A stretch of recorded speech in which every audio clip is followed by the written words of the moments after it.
What's up, guys? Brian here. So, two questions that this actually gets super annoying that girls typically ask, and sometimes they ask it way too soon, is what do you do and what are you looking for?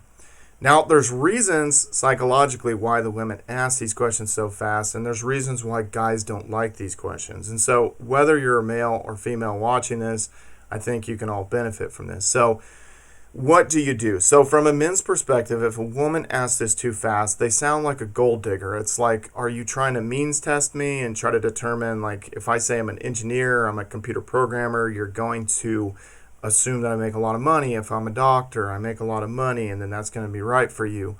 Um, and so, anyway, from a men's perspective, it seems like a gold digger question. From a woman's perspective, they might be, in their defense, trying to see if you have ambition. So let's say if you're 33 and you say, like, I work at McDonald's, then, and there's, again, I'm not trying to make fun of anybody for a career path or a job or something like that, but in their minds, they feel like, okay, well, he's that old and he doesn't have enough ambition to try to find like a better job, kind of thing. So, and women are always going to try to like level up. They're going to always try to get with a guy who has more financial means than them potentially.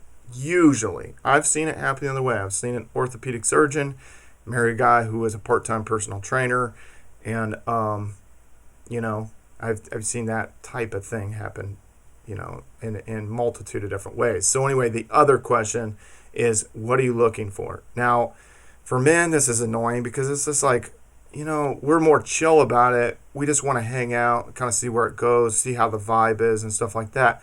But if a woman, let's say you meet a girl online, like through the apps, Tinder, Bumble, Hinge, whatever, and they ask these questions right away, what do you do? What are you looking for? And then it's just like, what are you supposed to say? Like, what are you looking for? A woman I'm attracted to, or a woman to enjoy my time with.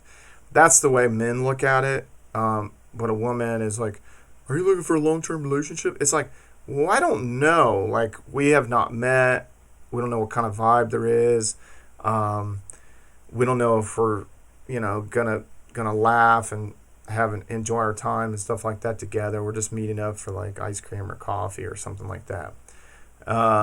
So I would say for women, if a woman is watching this, I would say like be maybe a little bit more, ease into these questions a little bit more and don't ask them right away. And at the end of the day, I wouldn't get too caught up in it because, obviously you swiped right on them, or if you met them in person, and you're trying to figure this vibe out and stuff like that, it's like, okay, if you gave him your number or you guys end up deciding to go get a drink or get coffee or something like that, obviously you felt that he was attractive. You wouldn't be talking to him if you weren't attracted to him. Same thing for guys. The two people aren't going to be talking and continuing with that if they don't find each other to be relatively attractive and see it as something that could work out potentially. Now, how far that goes, if you're getting interrogated and stuff like that, it could become annoying to the guy.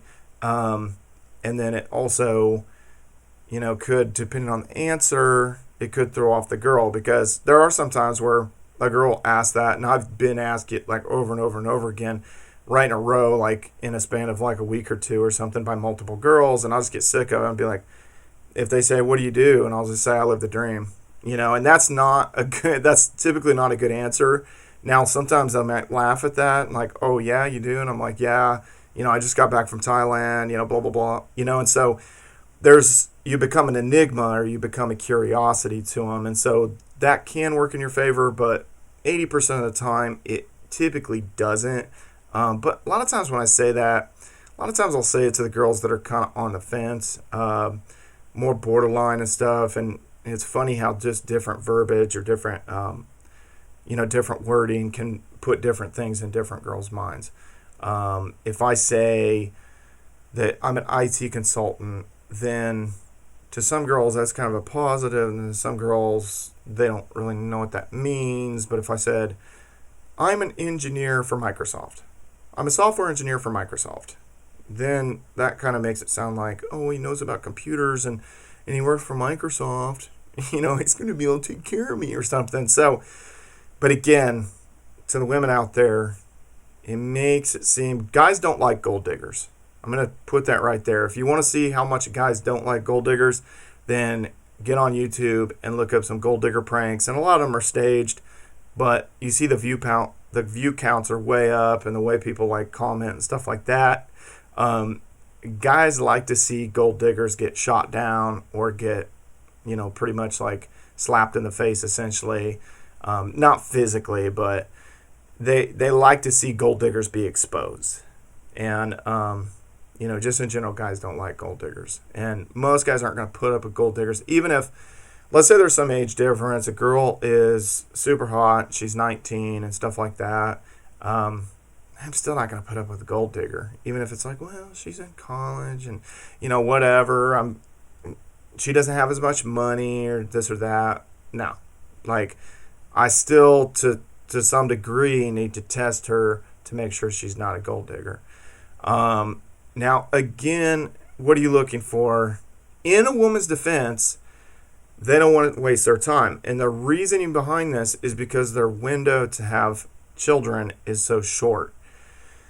And let's say their ability, let's say from between their 20 and 25, obviously they're going to be more fertile during those years than they are between 25 and 30, and definitely more fertile than they're going to be between 30 and 35. So if the woman's 32, she might be hitting the panic button and thinking, hey, what are you looking for? Are you looking for something long term?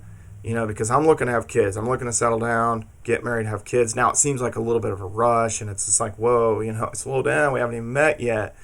But I can kind of sympathize with the women, especially if they were career oriented.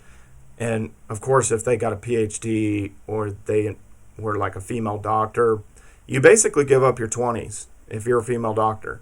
You gave up your 20s and your prime years to have kids have pretty much been passed up. You could be 30, 31, 32 by the time you get out of med school, get done with your residency, all that kind of stuff. And I've definitely seen several doctors in this situation. So this happened in Tucson. Doctor, she was, we matched on like Bumble or whatever. She was like, she might have been in a fellowship or residency. I kind of forget the details, I guess, from that perspective. But basically, she was right around 30.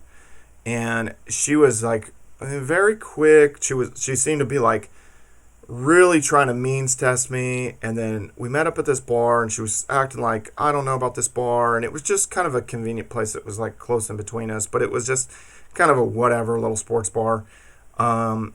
And then she kind of made a deal about that. And then the second thing, she kept trying to figure out what car I drove. And funny thing is, like I lived less than a mile from there. I could have actually just like walked over there, but I didn't. I actually drove. I was in the parking lot. But we stepped out on the sidewalk and we were standing in front of this truck. And then she was like, "Is this your vehicle?" And I was like, "No, but it probably would make sense if I had a pickup truck, actually, just because I drive up the mountain all the time." And I just kind of played it off like that, but she was trying to figure out, is that my vehicle? Then it was like we walked further out in the parking lot, and I was standing, and there was actually like an older Mustang, and it had been basically sun damaged. The clear coat had been burnt off of it, partially. And then she was like, "Is this your car?" And I was like, "No." And I was like, "Oh, it's a shame, this car got left out, and the sun will really beat up the clear coat here," because, she wasn't really from Tucson, and she maybe hadn't seen that as much. She'd only been there for about 6 months. I was like, yeah, you leave these cars out here for 2-3 years and that sun really pounds on it. And that really kind of shows you what it can do to your skin. But she was really trying to figure out which car was mine. And now it was a red flag to me. And then she was like, "Well, where's your car?" And I was like, "Oh, it's over there." So I just made a general, just kind of like, "Oh, it's over there." But there was 7 or 8 cars over there. So she couldn't tell which one was mine.